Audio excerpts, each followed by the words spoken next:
Hey, Chris Jenkins, credentialed member of the media, covered the Carolina Panthers for Charlotte Vibe, aka Man of the People. How are you guys doing today?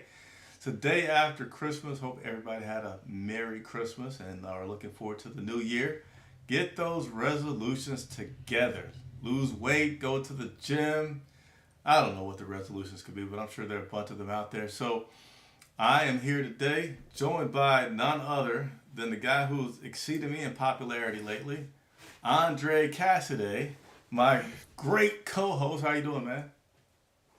I'm doing all right, man. I'm feeling a lot more rested and energized compared to when I woke up this morning, which was pretty sluggish, unmotivated, not wanting to do anything. But hey, we're here and we're ready to go. Lots to talk about here on tonight's show. Wow, so if that's how you feel after Christmas, I don't know if we're going to be able to do the show after New Year's because it sounds like you'll just be, waking up moments before the show. Hey, if that doesn't tell you anything, I don't know what will. I mean, if that's how things are going to be in the start of the new year, oh boy, then I got some preparations I need to do on my end of things to get ready to go there. Let me mute myself. I already got to clear my throat a million times. So hold on, let me mute myself. You guys didn't hear nothing. You just wondered why it went so silent all of a sudden, right? Hey, didn't hear nothing, didn't see nothing. What are you even talking about over there? Well, it's going, and I still have the Christmas light effect going on. So you notice there's changing colors in the background, and it started because my youngest was inspired to do something new. I didn't have a chance to change the colors before the show. Didn't know I was going to have to change colors, and they said, "Hey, we like the changing colors in the background." So once we hit the new year, we'll go back to the all blue light setup. But I figure we got one more week where we will enjoy the moving color lights. So, Right. as you guys know, please hit that subscribe button if you haven't done so already. Help us get to 10,000 subscribers. We would really appreciate it. Independent media, the larger we grow, the more that we can do talking to players and coaches. So I hope that you'll consider doing that and find this content useful for you. And if you already have subscribed, hit the like button. I really want you all to get into the habit of hitting that like button every single time because that also helps fans of this Carolina Panthers team find us. And after yesterday, well, I'm used to saying yesterday, but this is not the day after. After Sunday's performance, I would hope we got a few more people that have some interest in what's going on with this Carolina Panthers team. I would say so. I mean, when you put up 30 points on Christmas Eve, a 30 burger, for this 2023 Panthers team just sounded so unlikely to happen, right? And it actually came to fruition. A lot of good to talk about in regards to that, and also some bad too in regards to the refereeing in that game, which I know a lot of you out there who are leaving those comments right now have a lot to say about, what unfolded and what actually happened. It was definitely a lot of controversy in regards to that. Yeah, and you're right. So we're definitely going to talk about that. Let me also go ahead and do what we do. This show is live 100% for the reason of interacting with you guys. We have content that we can talk about, and we surely will. But we want to mostly answer your questions and interact with you, whether you're on Twitter, Facebook, YouTube. Let us, talk to us. We're here for you. Now have a friend in the media. So let's go ahead and give some shout outs and mentions as we get started. Shaked Bartal. I think I have it now. Shaked. Did I get it right? Well, not right, but did I do it good? He says, "Hi, good evening, guys, and everyone else. The Mad Chatter, 30 points, almost 300 yards. A good leap. Let's get Bryce a number one wide receiver in the draft." So you want to talk about the draft? I think I looked the other day and I saw that we actually do have a second round draft pick. Do you know about that before I get into it? Yeah, we do. So, with us having, technically speaking, the worst record in the NFL, we would have the first pick in the second round this year. And that's typically how it goes with teams who finish last in the entire NFL. With this particular case here being a little unique because we don't have our first round pick, but typically speaking, the worst team would have the first pick in every round of the draft, They don't specifically snake with the it. first. Say it again. They don't snake it where first round, first pick, second round, last pick, first, third round, first pick. They don't snake it like that. I don't believe so. And again, here we go with the technicalities here, and I'm not your guy when it comes to that. But from my general knowledge, and I have a pretty general knowledge of the draft, that's typically how they have it lined up. With the worst team in the NFL, they usually have the first pick in each round of the draft. So Carolina would have that top spot to start out the second round. And yeah, I mean, there's a lot of things they could go with that pick, a lot of routes that they could go with that pick. And I'm interested to see what all of you have to say in regards to where you guys think they should go.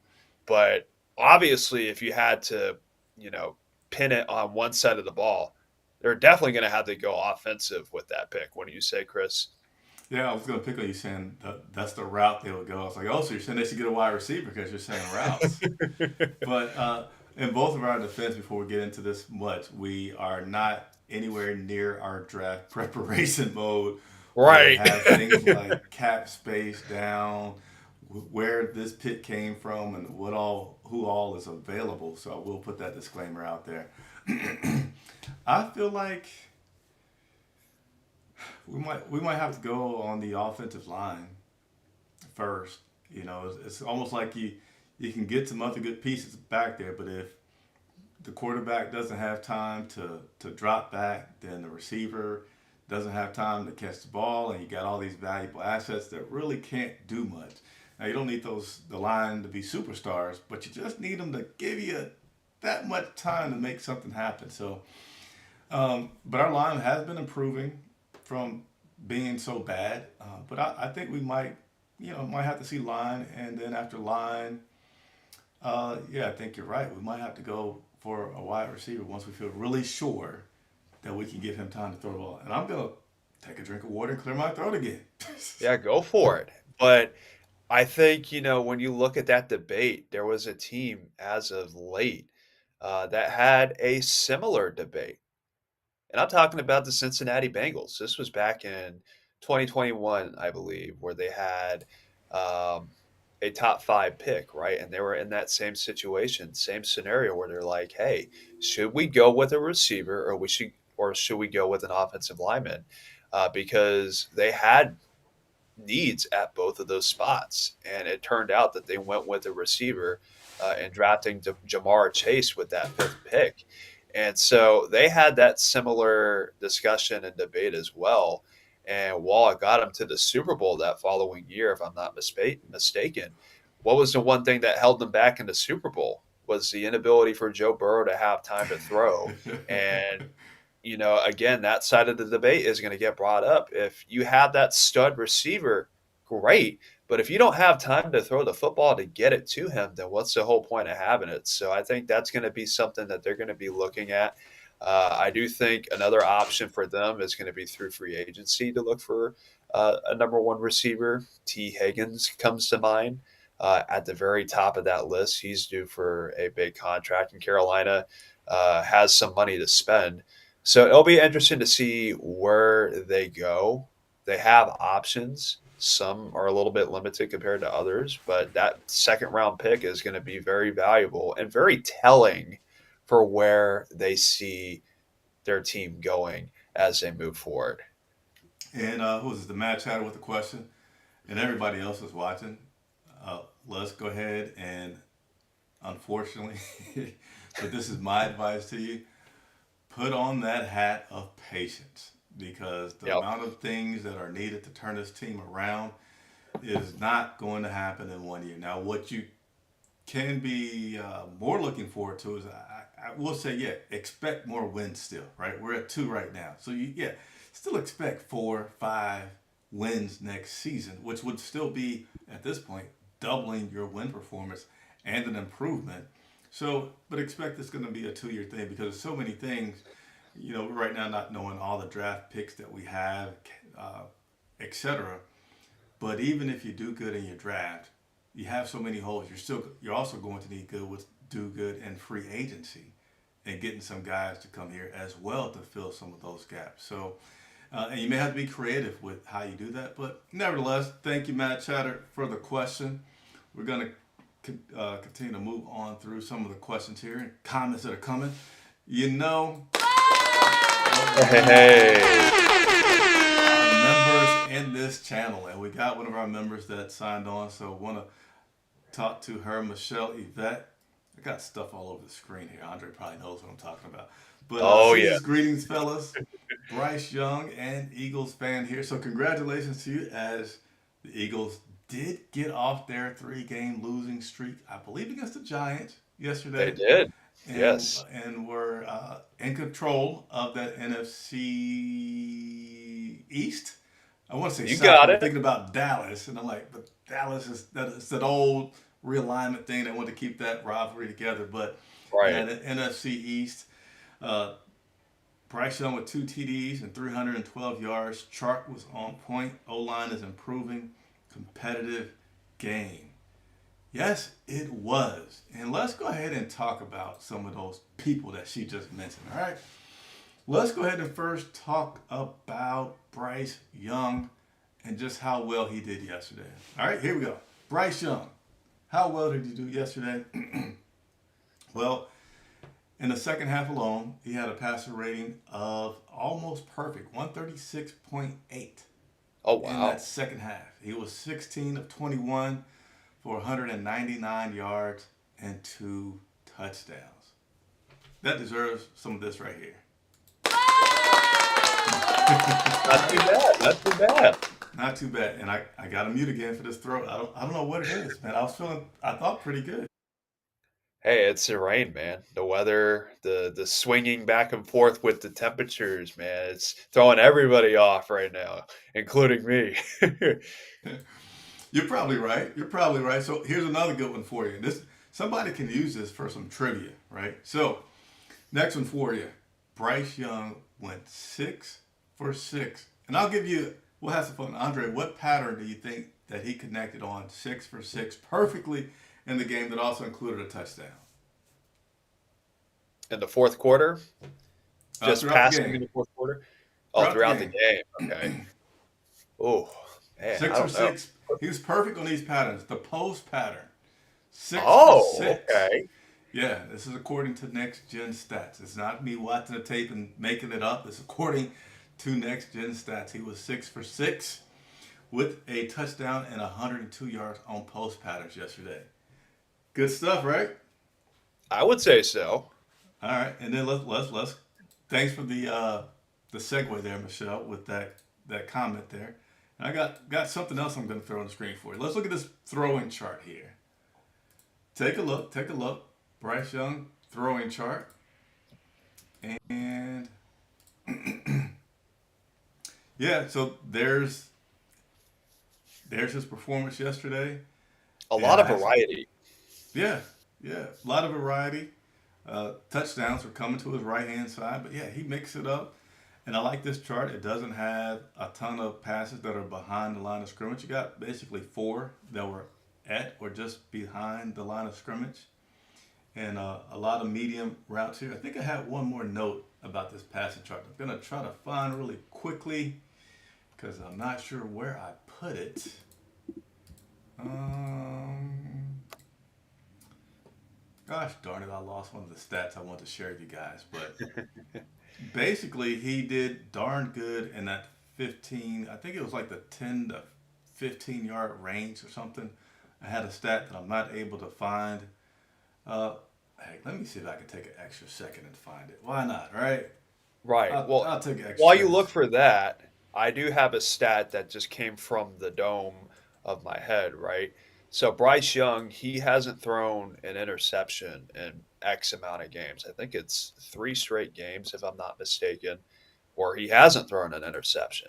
And I think he is second in the NFL right now with passes attempted without an interception. I believe the number is at 97 pass attempts straight without an interception for Bryce Young. And, that's pretty impressive. right? For a rookie quarterback to be able to go on that kind of streak, especially after the year that he's having. I'm taking a quick look at his stat line right now.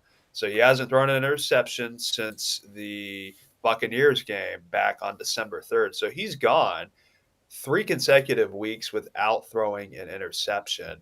And again, that's second in the league behind. I forget the name of the quarterback, but I want to say it's Matthew Stafford. You're going to have to fact check me on that one. But regardless of the fact, the to be second in that list, especially at this point in the season for him, it just shows you how much maturity he has and how much he has grown over these past couple of weeks. Legit, in these past couple of weeks, there's been a light and day difference in terms of his performance.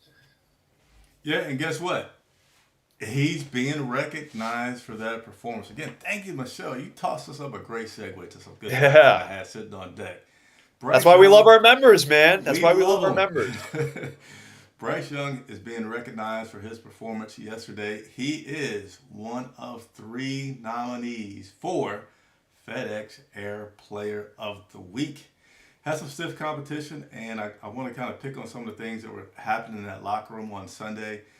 The guys were just like, hey, when you're in a 2-12 team, you just don't get some calls. Or hey, when you're playing the Green Bay Packers, or my man Shaked with his great commentary saying, no, the league doesn't want them to lose. The Green Bay got a nice prime time game this week coming up, so we want to give them some playoff contention. But Bryce is a nominee. Stiff competition. He has Matthew Stafford. So let me first go back. Let me back this up. I might can still have it on the screen from yesterday. So Bryce's stats. I know There we Joe go. Flacco. So Bryce was 23 to 35, 312 yards, 2 TDs, no interceptions, a 113 passer rating yesterday. Joe Flacco, who he's going up against, was 27 of 42 for much more yards, 368, and also an additional That's TD crazy. with 3 touchdowns. And then Matthew Stafford is also up for that award, 328. So all these guys got more yards. He also had 2 pass TDs. So Joe Flacco, Matt Stafford, and Bryce Young, all your nominees for the FedEx Air Player of the Week. You can go to NFL.com and vote for Bryce to get that award. It'd be great for him to get that.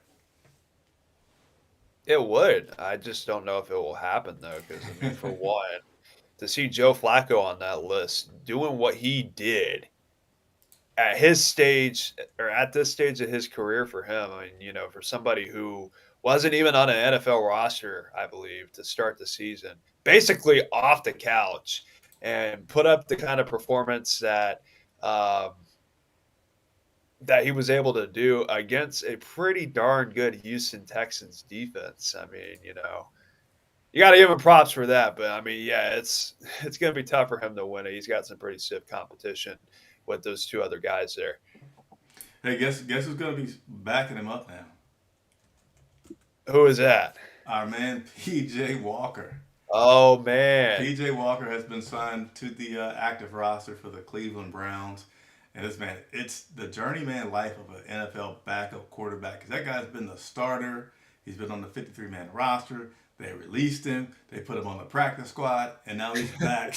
I mean, that's just with the Cleveland Browns this season. He's back with the team and going to be backing up the quarterback. But let's go ahead and continue to move through some of these comments. Appreciate all the likes that are coming. Continue to hit that button, though.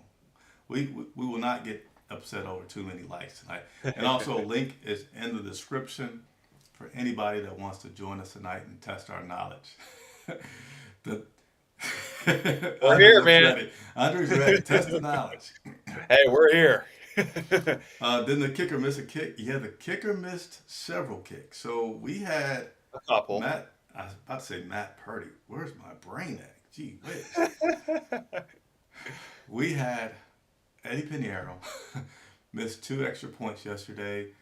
Don't know the name of the kicker for the Green Bay Packers, but he missed a kick. So there were a total of 3 extra points missed yesterday.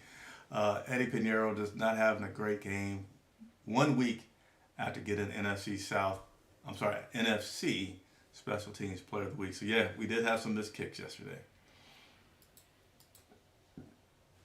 Ali Broderick, welcome back, fellas. Looks like the offense has more than what we thought. Bryce showed that he can come through during the clutch time. So, yeah, well, let me just look at it from both sides. I'm very, very happy that yesterday on Christmas Eve, I didn't have to sit in the press box and watch a boring football game. Extremely happy about that, I'm with you on that one. right? Because there's been some moments where it's like, man. Yes. And then we won't get on this, but Andre talks about the food in the press box all the time, so you can't even take a break and get up and get some good food to kind of like help pass the time. Okay, that's me. I talk about the press box food. They were out of ice cream, the vanilla ice cream yesterday, but nevertheless, staying on track. It was a good game to watch, but it was something that you haven't seen happen all season. It was something that you saw the tight ends play extremely well. Tremble doing really, really good yesterday. You had not only was Chark doing good, Chark had 2 touchdowns in a game. I think that was only the 4th time in his career that he's had multiple TDs, and he had it yesterday. And furthermore, the first time that a Panthers receiver had a multiple touchdown game in 44 consecutive games, dating back to DJ Moore. yes. So a lot of things happened yesterday that just haven't happened in a while. I like the stars and planets aligning. I wouldn't count on that to be the case every single week, but it was refreshing to see. You know, if you don't see that out of your guys for this was game number 15, Yep. then you're probably. I mean, if it was a rookie developing, like if it was Mingo, I'm like, oh yeah, something good developing. But just being a really critical chair GM, I would say, I'm going to celebrate that game yesterday, but it wasn't. I don't know if it's going to continue at that rate that it was yesterday. Now we hope so. Obviously, we for entertainment purposes, we want that to be the case.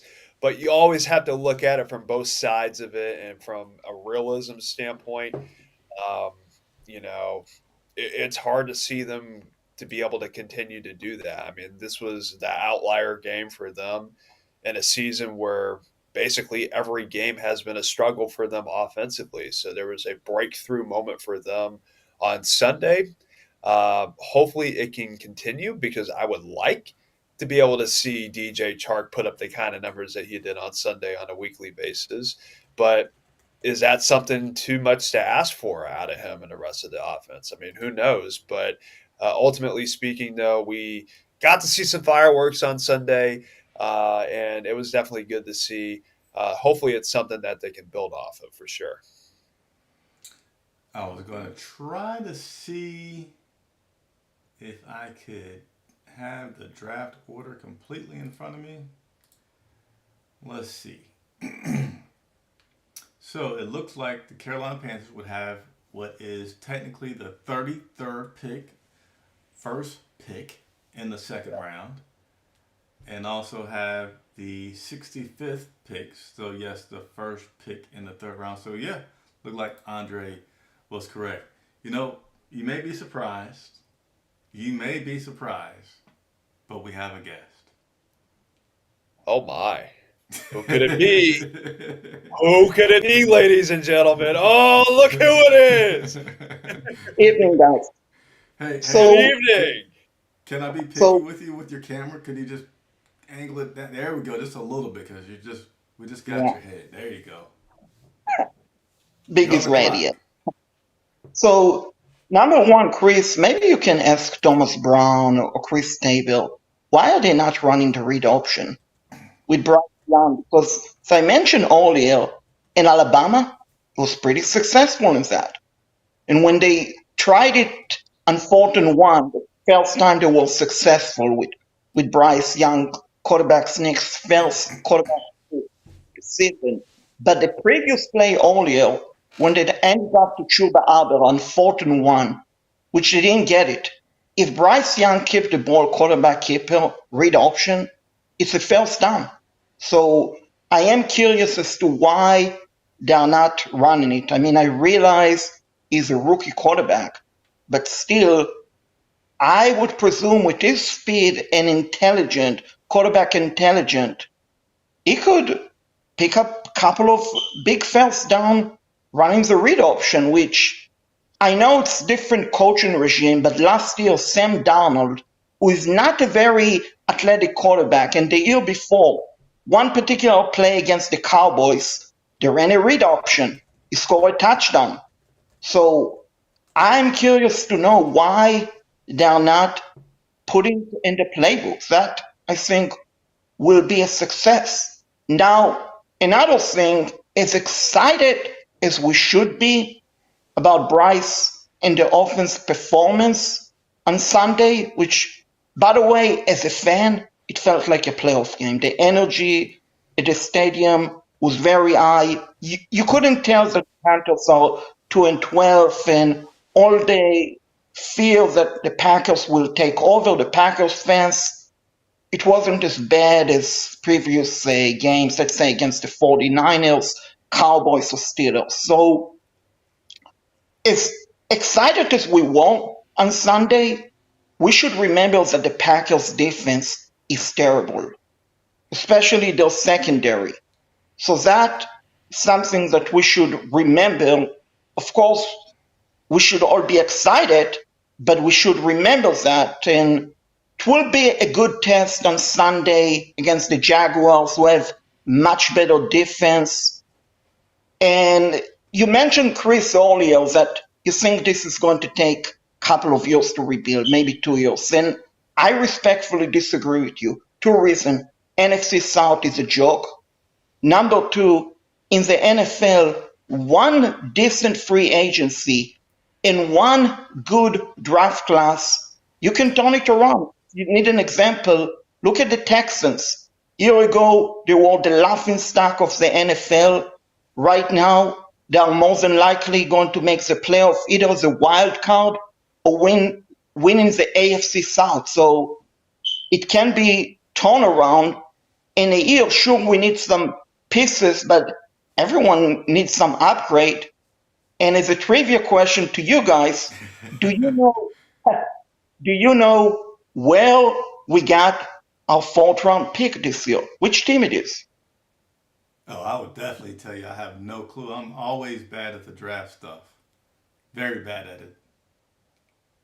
So it's the I have no guesses. 49ers. Christian McCaffrey trade. The 49ers. Yeah, okay. The 49ers. Yep, the McCaffrey last year we got a second and a third, which we traded those picks for Bryce Young.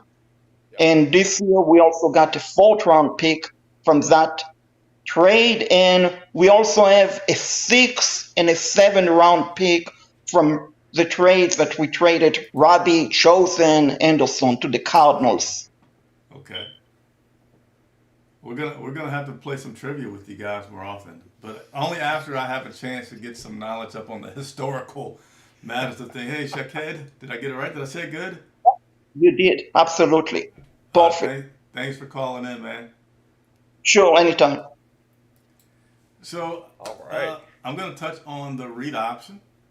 A theory that just comes to mind would be that, when Frank, number one, the offense is already in, right? When Chris Tabor came in, he's going to just take it and maybe put a few little olive branches on it, but it kind of is what it is because it's too much to change the offense at this point in the season. And I feel like it's just not been in part of that playbook much because it really seemed like, you could argue who it was, but it really seems like they've been babying Bryce so much and what he can do and giving him opportunities to do things. And that's despite all the bragging or high talking of his intelligence that we would hear.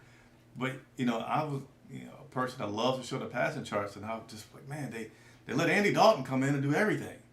They let Bryce come in, and it's like restricted. I remember there being conversation about they talked with the quarterback who's going to be playing, and that kind of helped the rise thing. And it was like, well, did Bryce not say that he wants these things that you're allowing Andy to do? So I feel that may be a big part of it. It's just not part of the game plan and the playbook from when Frank Wright was the head coach of the team.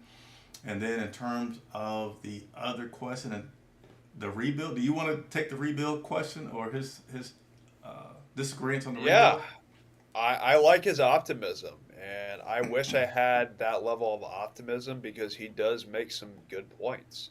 The NFC South has not been a good division the past 2 years, and there isn't anything to say that Tampa Bay, Atlanta, or New Orleans can go out and make improvements on their side of things that could heavily shift things one way or another.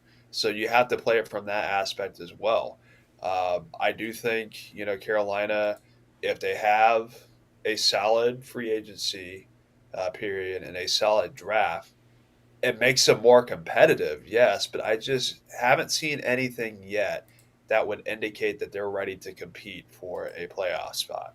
I was optimistic at the beginning of the year with all the moves that they made, and we were fed this belief that all we needed was a quarterback and that the roster was ready, set, and go. We were at 100%, and things would, mature over time.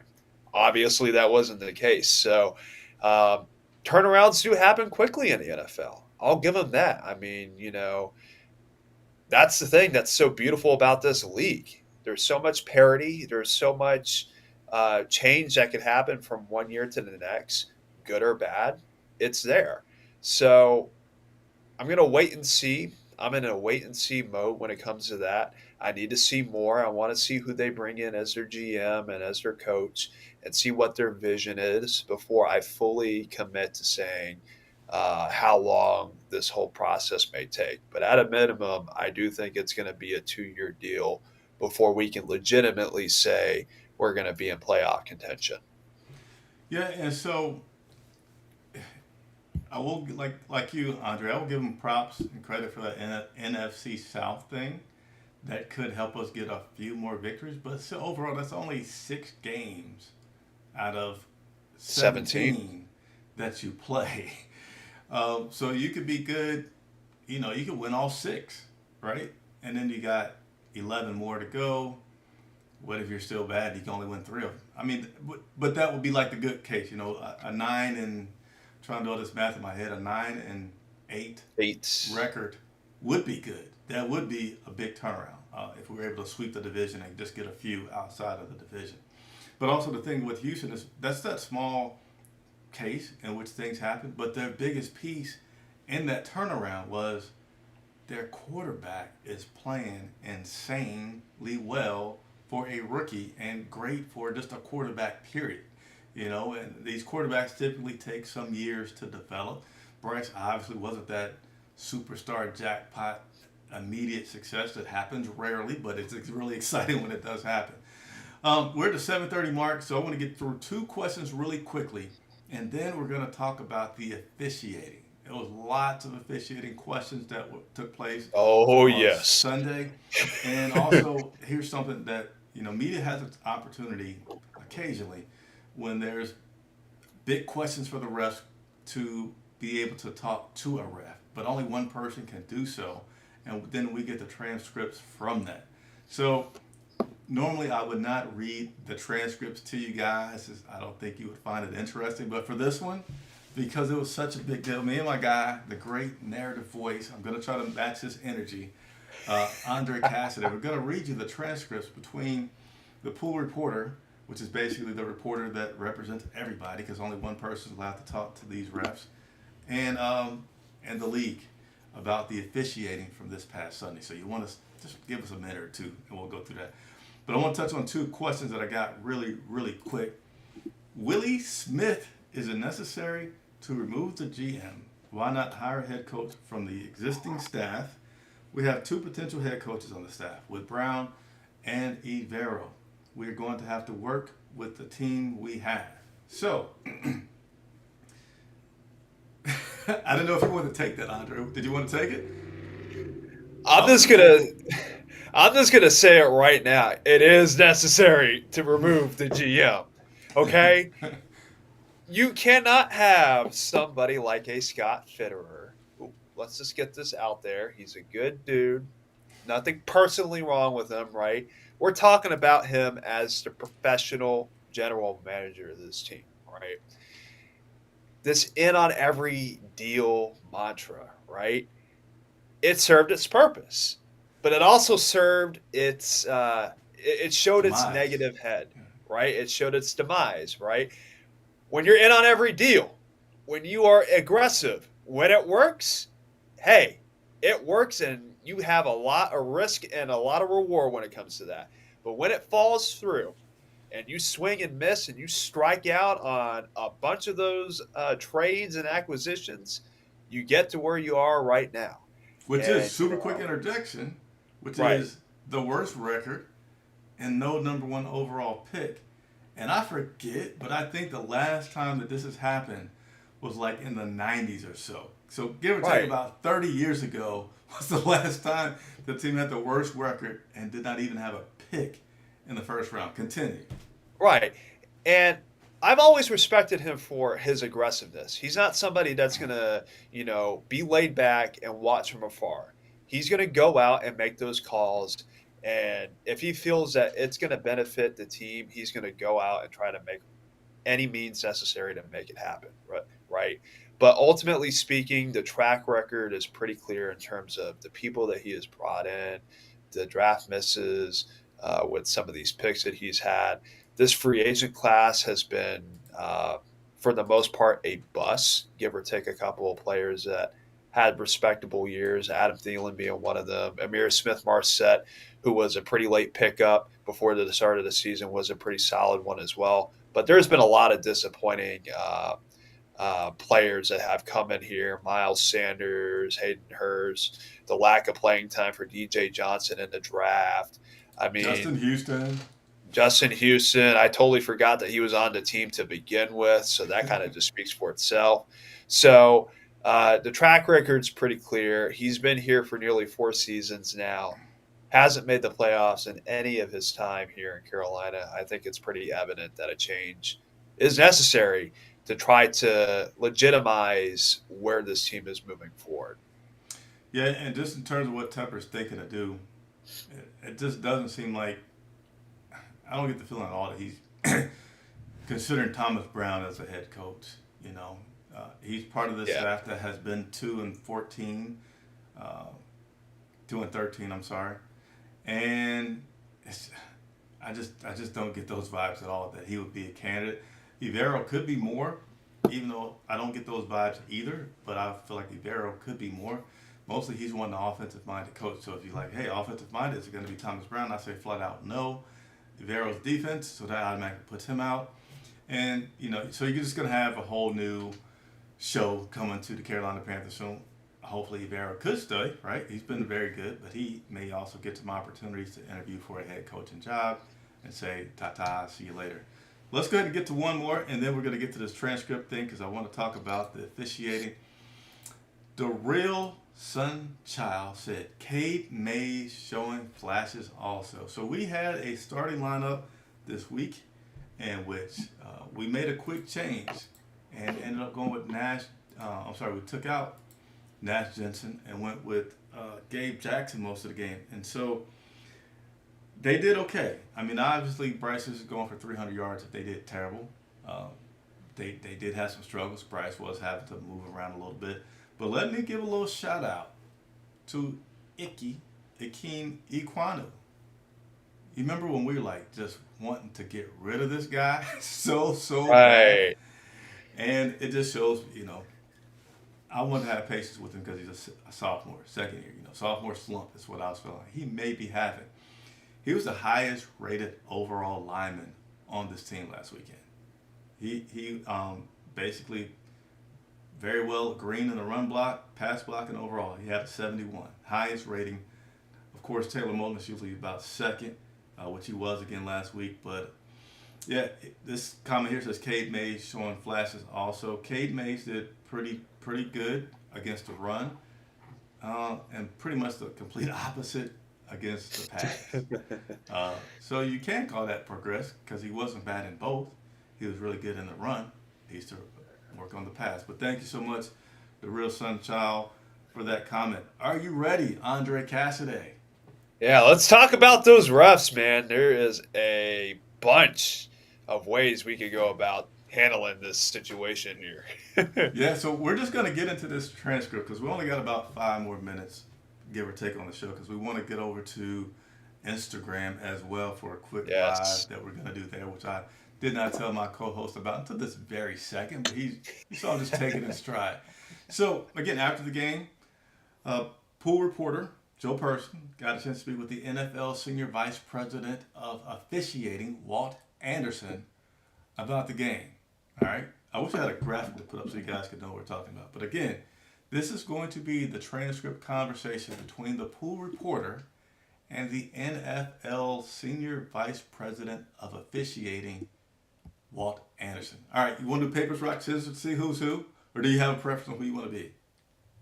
You want to be the reporter or the rep for the NFL? I'm going to be the reporter. Let's do I it. want to be the reporter, so we got to do papers, rock, scissors. All right, okay. All right, here we go. What? You got me. Hey, appreciate your honesty because I don't know how the game works. So I get to be the reporter. Here we go for time's sake. Let's do it. Question, 2 plays. The first one being the Carolina challenge on the Green Bay catch by 87 along the Carolina sideline. Looking at that just on the Fox replays, the ball ended up on the ground and on the turf next to 87. For what it's worth, Dean Blandino said that it should have been overturned.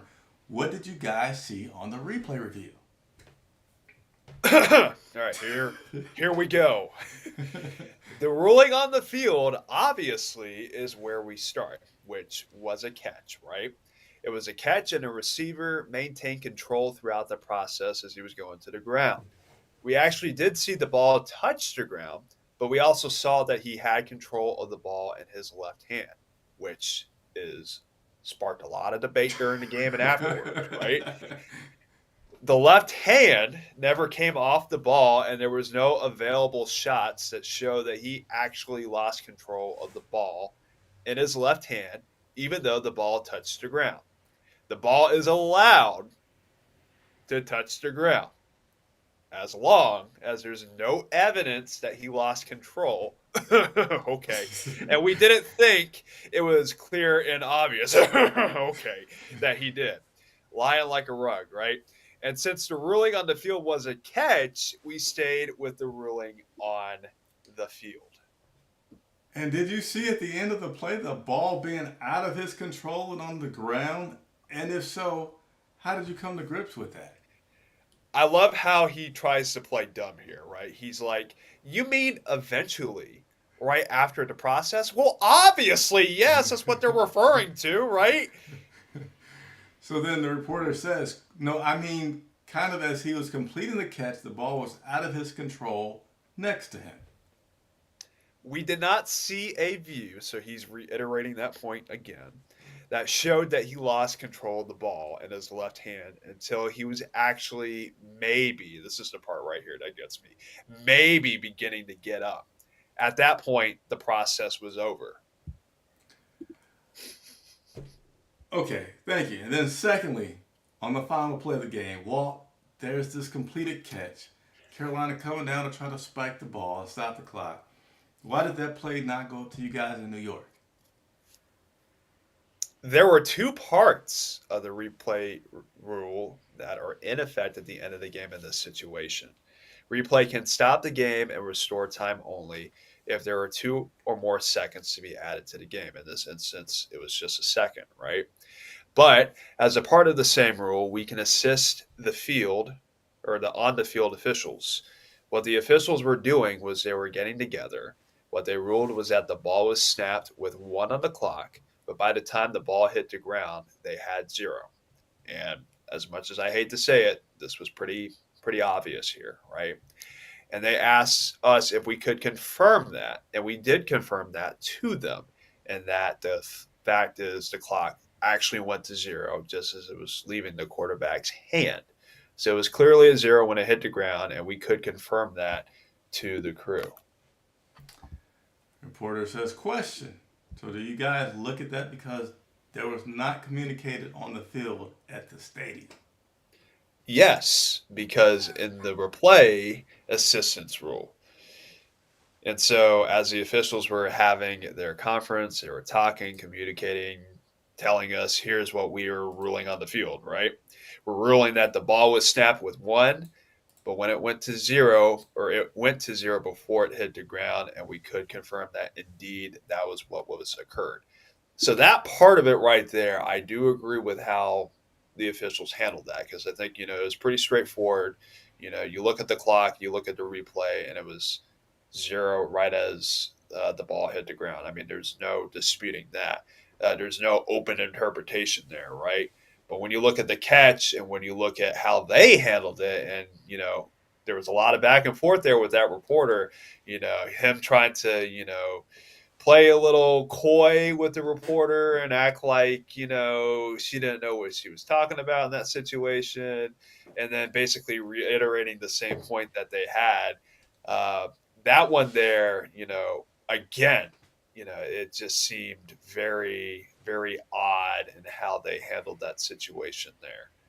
Yeah, so what I love to do is just bring you guys the facts, right? Bring you the facts and let you have the opinion with it that you may. And that's where we're going to leave that one at right there, because we could probably talk till tomorrow about that. And of course, if you talk about a catch and you're talking about this Carolina Panthers team, somebody's going to bring up the Super Bowl. Jericho Cadre. Which was a catch, by the way, ladies and gentlemen. Don't forget about that. So that'll be it for tonight's show. I hope you guys enjoy it. As a matter of fact, I think they do. Yeah, they enjoyed our reading of that report with the reporter and the NFL official regarding that. So Carolina Panthers, unfortunately, again, fell to the Green Bay Packers, but had some really bright spots with the play of DJ Chark, Bryce Young, Amir Smith-Marset, and unfortunately the defense wasn't there. They kind of checked out. But 33-30, 4 touchdowns by a Carolina Panthers team. Pretty fun football to watch on Christmas Eve here in Carolina. So next up will be the Jacksonville Jaguars. I will be down there live in Jacksonville. I'm hoping for some great weather. I don't know why not, right? I don't think it's near the beach. It's You should. I'll be there live in Jacksonville, bringing you the latest updates and actives and news regarding the game. My man Andre Casseday will be in our Charlotte office, assisting me with covering the game pre-game and post-game. And then we will, as always, have photographs of the game from our photographer, Patrick Steiner. So I hope that you guys will continue to join us. Hit the like button, subscribe, tell a friend, have a good holiday. So for Andre Casseday, I'm Chris Jenkins for Charlotte Vibe. Thank you all so much for watching.